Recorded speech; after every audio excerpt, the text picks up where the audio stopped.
ದೋಸ್ತರ, ನಮಗೆಲ್ಲ ಬಹಳಷ್ಟು ಜನಕ್ಕೆ ಭಾರತ ಚೀನಾ ಯುದ್ಧದ ಬಗ್ಗೆ ಮತ್ತು ಅವತ್ತು ನಮ್ಮ ಸೈನ್ಯ ಚೀನಾ ಕುತಂತ್ರಕ್ಕೆ ಹೇಗೆ ಬಲೆ ಆಯಿತು ಅಂತ ಗೊತ್ತೈತಿ. ಆದರೆ ಅಂಥ ಯುದ್ಧದಲ್ಲಿ ವೀರಾವೇಶದಿಂದ ಹೋರಾಡಿದ ಅದೆಷ್ಟೋ ವೀರ ಸೇನಾನಿಗಳನ್ನ ನಾವು ಮರೆತು ಬಿಡ್ತೇವೆ. ಆ ಯುದ್ಧದಲ್ಲಿ ಒಬ್ಬ ಸೈನಿಕ 78 ಗಂಟೆಗಳ ಕಾಲ ಏಕಾಂಗಿಯಾಗಿ ಚೀನಾ ಸೈನಿಕರ ವಿರುದ್ಧ ಹೋರಾಡಿ 300ಕ್ಕಿಂತ ಹೆಚ್ಚು ಶತ್ರು ಸೈನಿಕರನ್ನ ಹೊಡೆದುರುಳಿಸಿದ್ದ.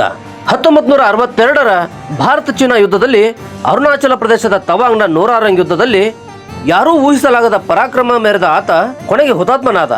ಆ ಮಹಾಸೈನಿಕರ ಹೆಸರು ಜಸ್ವಂತ್ ಸಿಂಗ್ ರಾವತ್. ಬರ್ರಿ ಇವತ್ತು ಈ ವಿಡಿಯೋದಲ್ಲಿ ಜಸ್ವಂತ್ ಸಿಂಗ್ ರಾವತ್ ಅವರ ಹೋರಾಟ ಹೇಗಿತ್ತು ಅಂತ ನೋಡ್ಕೊಂಬರೋಣ. ಅದಕ್ಕಿಂತ ಮುಂಚೆ ನೀವಿನ್ನೂ ನನ್ನ ಚಾನಲ್ನ ಸಬ್ಸ್ಕ್ರೈಬ್ ಮಾಡಿಲ್ಲ ಅಂದ್ರೆ ಸಬ್ಸ್ಕ್ರೈಬ್ ಮಾಡ್ಕೋರಿ. ಈ ವಿಡಿಯೋ ಇಷ್ಟ ಆದ್ರೆ ಲೈಕ್ ಮಾಡ್ರಿ.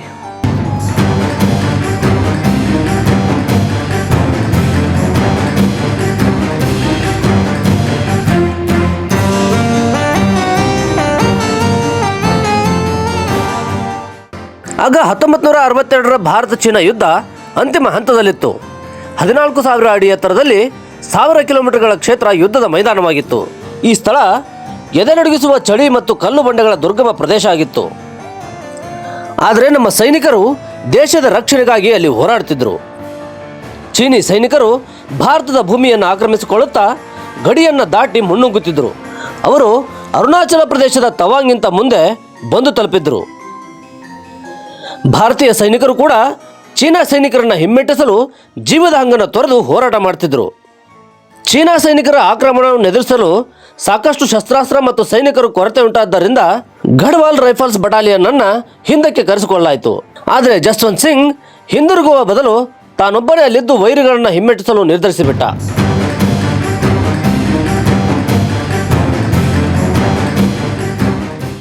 ಅರುಣಾಚಲ ಪ್ರದೇಶದ ಇಬ್ಬರ ಸಹಾಯದೊಂದಿಗೆ ಜಸ್ವಂತ್ ಚೀನಾ ಸೈನಿಕರನ್ನು ಹಿಮ್ಮೆಟ್ಟಿಸುವ ತಂತ್ರ ರೂಪಿಸಿದ. ಫೈರಿಂಗ್ ಗ್ರೌಂಡ್ ರಚಿಸಿ 3 ಸ್ಥಳಗಳಲ್ಲಿ ಮಷಿನ್ ಗನ್ ಮತ್ತು ಟ್ಯಾಂಕ್ ಇಟ್ಟ. ಭಾರತೀಯ ಸೈನಿಕರು ಭಾರಿ ಸಂಖ್ಯೆಯಲ್ಲಿದ್ದಾರೆ ಎಂಬಂತೆ ಶತ್ರು ಸೈನಿಕರಿಗೆ ಭ್ರಮೆ ಹುಟ್ಟಿಸಿದ. ಬೇರೆ ಬೇರೆ ಬಂಕರ್ಗಳಿಂದ ದಾಳಿ ನಡೆಸಿದ ಜಸ್ವಂತ್ ಸಿಂಗ್ 3 ದಿನಗಳ ಕಾಲ ಏಕಾಂಗಿಯಾಗಿ ಹೋರಾಟ ನಡೆಸಿದ್ದ. ಆದರೆ ದುರದೃಷ್ಟವಶಾತ್ ಅವರಿಗೆ ಆಹಾರ ಸಾಮಗ್ರಿಗಳನ್ನು ಪೂರೈಸುತ್ತಿದ್ದ ವ್ಯಕ್ತಿ ಚೀನಿ ಸೈನಿಕರಿಗೆ ಸಿಕ್ಕಿಬಿದ್ದ. ಎಲ್ಲ ರಹಸ್ಯಗಳನ್ನು ಚೀನಾ ಸೈನಿಕರಿಗೆ ಹೇಳಿಬಿಟ್ಟ. ಅಷ್ಟರಲ್ಲಾಗಲೇ ಜಸ್ವಂತ್ ಸಿಂಗ್ 300 ಚೀನಾ ಸೈನಿಕರನ್ನು ಯಮಲೋಕ ಕಟ್ಟಿದ್ದ. ನವೆಂಬರ್ 17, 1962ರಂದು ಚೀನಾ ಸೈನಿಕರು 4 ಕಡೆಯಿಂದ ಸುತ್ತುವರೆದು ಜಸ್ವಂತ್ ಸಿಂಗ್ ಮೇಲೆ ದಾಳಿ ಮಾಡಿದರು. ಜಸ್ವಂತ್ ಸಿಂಗ್ ಹುತಾತ್ಮನಾದರು. ಇಡೀ ಚೀನಾ ಸೇನೆಯನ್ನೇ ಒಬ್ಬನೇ ಹೆದರಿಸಿದ್ದಕ್ಕಾಗಿ ಚೀನಾ ಸೈನಿಕರು ಅವರ ತಲೆಯನ್ನು ಕಡಿದು ಕೊಂಡೊಯ್ದಿದ್ದರು. ಆದರೆ ಯುದ್ಧ ಮುಗಿದ ಮೇಲೆ ಹಿಂದಿರುಗಿಸಿದ್ದರು ಅನ್ನುವ ಮಾತು ಕೇಳಿಬರ್ತಾವ.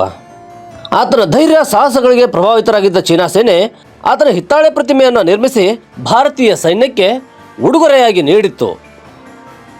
ಜಸ್ವಂತ್ ಸಿಂಗ್ ಹೋರಾಟ ನಡೆಸುತ್ತಿದ್ದ ಚೌಕಿಗೆ ಈಗ ಜಸ್ವಂತ್ ಗಢ ಎಂದು ಹೆಸರಿಡಲಾಗೈತಿ. ಅಲ್ಲಿ ಆ ವೀರ ಸೈನಿಕರ ಹೆಸರಿನಲ್ಲಿ ದೇವಸ್ಥಾನವನ್ನು ಕಟ್ಟಲಾಗೈತಿ.